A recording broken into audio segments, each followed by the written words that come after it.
Welcome to another edition of Mark's Inspiration. Got the D-Man here, and I'm glad you could join me today. Today's topic is courage. What is courage? Is courage the absence of fear? Is courage fearlessness? What is courage to you? Well, let's look up the definition and see what it says. Courage, the ability to do something that frightens one.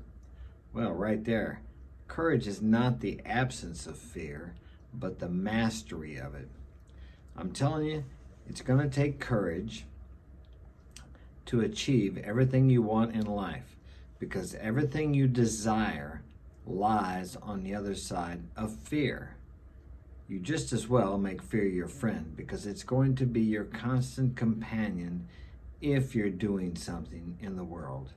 If you're making a difference, if you're making a difference in your life and in the lives of those around you, you are going to have to face fear every day. And the strange thing about fear, it disguises itself in many ways. You don't even know it's fear. Procrastination, rationalization, justification, and the list goes on. It doesn't come right out and say, oh, this is fear. You're not doing this because you're afraid. You find all these reasons to dress it up, when the reality is you're just dressing up fear. It's fear. Fear stops you from becoming. What is the opposite of faith or belief in yourself? Fear. Fear is the great killer. It destroys more dreams than anything else. What is discouragement? Discouragement is just another form of fear. If you're discouraged, you're feeling bad because you don't believe you can do something. And if you don't believe you can do it, then you're afraid. You're not trying anymore. You have given up, because the fear of failing one more time is greater than your desire to achieve. Hey, I know fear. I've allowed fear to stop me from doing many things. I was a really good fighter back when I was younger, amateur and professional boxer. You know why I never became anything with that? Because I was afraid, but I didn't know I was afraid. Here's what I would do. I would go to the gym and work out every day. I would run 6 miles a day. And guess what? I was sick about half the time because I was run down. I was working all day. I was actually cutting wood at the time, cutting and chopping and stacking wood. I'd get up every morning and run. I didn't run 6 miles every day when I was working. But when I was working, I would run 2 miles in the morning, cut wood all day, go to the gym and work out an hour and a half every night. Well, guess what? I was always hurt.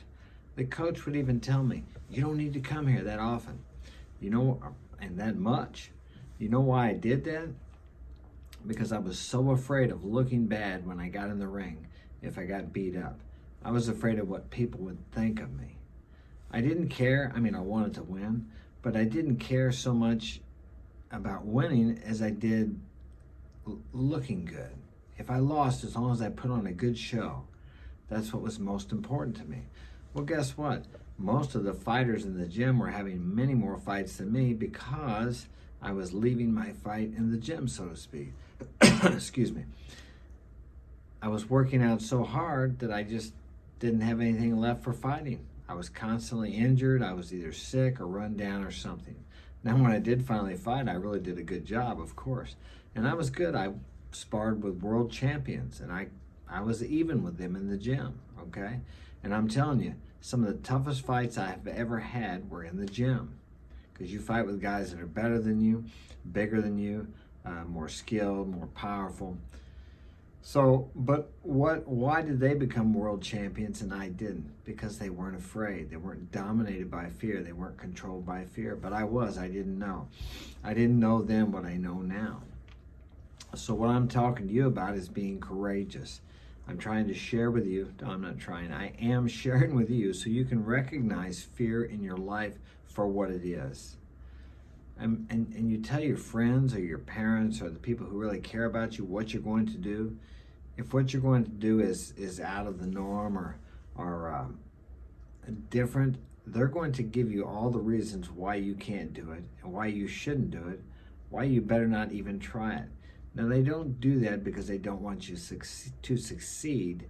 They do that because they love you and they don't want you to be hurt.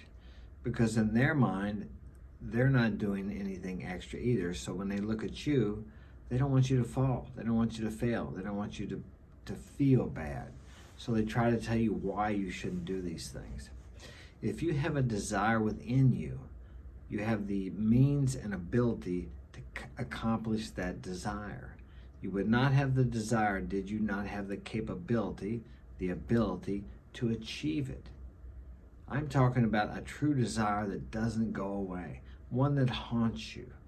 Maybe you try not to think about it, but it keeps coming back up. That desire is there because you are supposed to do that, or at least step out and try to do that. And that's up to you. You have to be the one to step out and go in the direction of your desires. Now, let's say you don't reach that certain desire, but that propels you in a direction. You may reach something that's even better than that. I'll guarantee you, you will if you move on. Now, that doesn't mean you're not going to have failures during your process.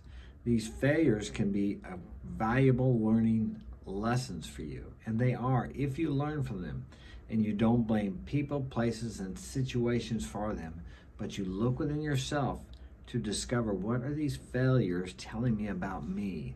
What are they saying to me?